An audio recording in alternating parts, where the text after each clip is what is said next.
अस्सलाम वालेकुम, welcome to Euro Talks with doctor Haris. मेरा नाम डॉक्टर मोहम्मद सिद्दीक हारिस है और मैं एक कंसल्टेंट यूरोलॉजिस्ट हूँ। Nowadays I am working as a senior registrar in urology department Sheikh Zayed hospital Rahim Yar Khan.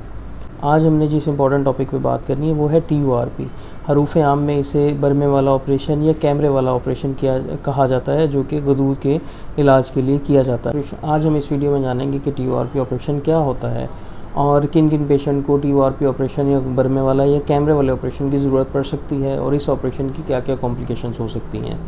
जैसे कि आप लोग जानते हैं, मेरी पहली वीडियो में मैं आपको बता चुका हूँ कि मर्दाना गदूद का बढ़ जाना की बीमारी है जो उम्र रसीदा लोग अपनी कभी ना कभी उम्र के किसी हिस्से में लाजमी इस बीमारी को फेस करते हैं। इस बीमारी की वजह से या गदूद के बढ़ जाने की वजह से जो अलामात होती हैं उनमें कुछ अलामात ये हैं कि पेशाब मरीज़ को बार बार पेशाब आ सकता है, पेशाब के लिए मरीज़ ज़ोर लगा सकता है, पेशाब की धार कमज़ोर हो जाती है और अच्छी तरह मसाना खाली नहीं हो सकता। और इसके अलावा पेशेंट जो है वो रात को भी बार बार जाता है। इसके अलावा कुछ ऐसे कॉम्प्लिकेटेड पेशेंट्स भी हमारे पास आते हैं जिनके अंदर पेशाब का इन्फेक्शन बार बार हो रहा होता है और गदूद के बढ़ जाने की वजह से उनके पेशाब के अंदर बिल्कुल रुकावट हो जाती है। उन्हें पेशाब की नाली भी लगवानी पड़ सकती है या खुदा न खास्ता पेशाब के रुक जाने की वजह से गुर्दों के ऊपर प्रेशर पड़कर गुर्दे फेल होने का भी काफ़ी ज़्यादा चांस बन जाता है। कुछ पेशेंट्स के अंदर पेशाब के अंदर खून आ सकता है। इसके अलावा कुछ पेशेंट जो हैं वो मसाने की पथरियाँ भी डेवलप कर सकते हैं।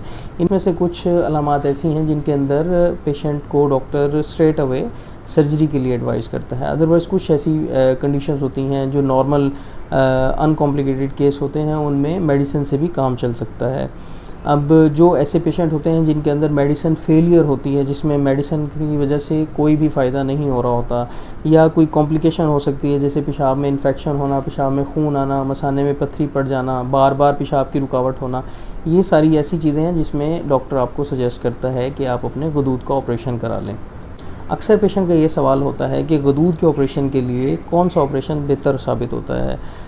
तो गोल्ड स्टैंडर्ड, जो world wide gold standard technique है वो है TURP, मतलब एंडोस्कोपिकली या कैमरे के ज़रिए या हरूफ आम में जिसे बरमे वाला ऑपरेशन कहते हैं उसके ज़रिए गदूद को उस हिस्से को निकाल दिया जाता है जो पेशाब में रुकावट कर रहा होता है, जिसके बाद अमूमी तौर पर पेशाब के मसाइल का हल हो जाता है।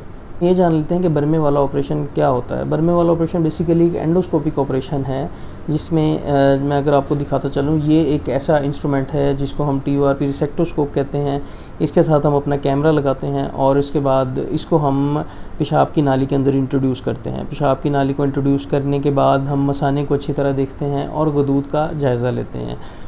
गदूद का जायज़ा लेने के बाद हम बज़रिया लेज़र या बज़रिया डायाथर्मी हम गदूद का वो हिस्सा निकाल देते हैं जिसकी वजह से पेशाब में रुकावट हो रही होती है।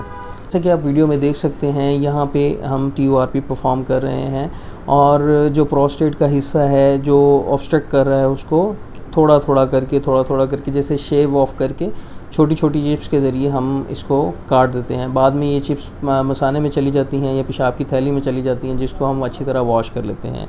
ऑपरेशन करने के बाद पेशाब की नाली लगा दी जाती है और पेशेंट को इरिगेशन स्टार्ट कर दी जाती है।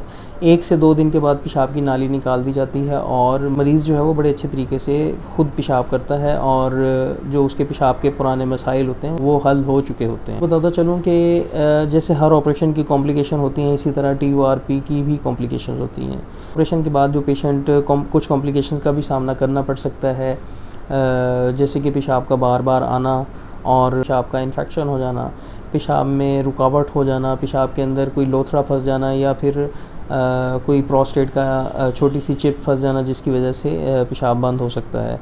कुछ पेशेंट्स के अंदर आर्जी तौर पर पेशाब का जो कंट्रोल है वो ख़त्म हो जाता है, जो कि अमूमी तौर पे 3 से 4 हफ़्ते के अंदर बिल्कुल नॉर्मल हो जाता है। जो पेशेंट की इजैकुलेशन है, मतलब जो मर्दाना मवाद है वो निकालने की सलाहियत बिल्कुल ख़त्म हो जाती है। आलमोस्ट 70% इस ऑपरेशन के बाद पेशेंट इजैकुलेट नहीं कर पाता। बहुत ही रेयरली लेकिन डॉक्यूमेंटेड है कुछ पेशेंट्स के अंदर इरेक्टाइल डिसफंक्शन भी TURP के बाद सामने आया है। अगर खुदा न खास्ता कोई अनएक्सपीरियंस सर्जन है या कोई मिसहैप हो गया है ड्यूरिंग सर्जरी, तो उस सूरत के अंदर मरीज़ का जो पेशाब कंट्रोल करने का स्फिंक्टर है, जो मैकेनिज़्म है जिसकी वजह से पेशाब कंट्रोल होता है, वो डैमेज हो सकता है और पेशेंट जो है वो इनकॉन्टिनेंट भी हो सकता है। लेकिन इसके चांसेस बहुत ही रेयर हैं। ये कॉम्प्लिकेशन हैं जो कि TURP के ऑपरेशन के बाद हो सकती हैं। हमारा टेक होम मैसेज ये है कि गदूद की ऑपरेशन के लिए जो भी पेशेंट सर्जरी करवाना चाहता है उसको चाहिए कि वो गोल्ड स्टैंडर्ड टेक्निक से कराएं, मतलब बज़रिया कैमरा या बर्मे वाला ऑपरेशन। अक्सर पेशेंट हमारे पास आते हैं, वो कहते हैं कि हमें कट वाला ऑपरेशन कराना है। कट वाले ऑपरेशन कराने के वो इसलिए ज़्यादा ख्वाहिशमंद होते हैं क्योंकि उन्हें लगता है कि अगर हमने TURP कराया तो पूरा गदूद नहीं निकाला जाएगा और बहुत जल्द हमें दोबारा से पेशाब की जो सिम्टम्स होती हैं वो दोबारा सामने आ सकती हैं। ऐसा बिल्कुल नहीं है, क्योंकि एक प्रॉपर साइज़ लिमिट है। अगर तो उस साइज़ लिमिट से ज़्यादा प्रोस्टेट का साइज़ होता है तब तो हम ओपन ऑपरेशन एडवाइस करते हैं, अदरवाइज़ गोल्ड स्टैंडर्ड जो है वो यही कैमरे वाला ही ऑपरेशन होता है, क्योंकि इसकी कॉम्प्लिकेशंस भी रिलेटिवली कम होती हैं। पेशेंट बड़ी जल्दी मोबिलाइज़ हो जाता है, पेशेंट बड़ी जल्दी अपने घर चला जाता है और इजीली बहुत जल्दी रिकवर भी हो जाता है। तो ये आज की वीडियो थी जिसमें हमने जाना कि TURP ऑपरेशन क्या होता है, इस ऑपरेशन को किन पेशेंट में किया जाता है, इसकी क्या क्या कॉम्प्लिकेशंस हो सकती हैं।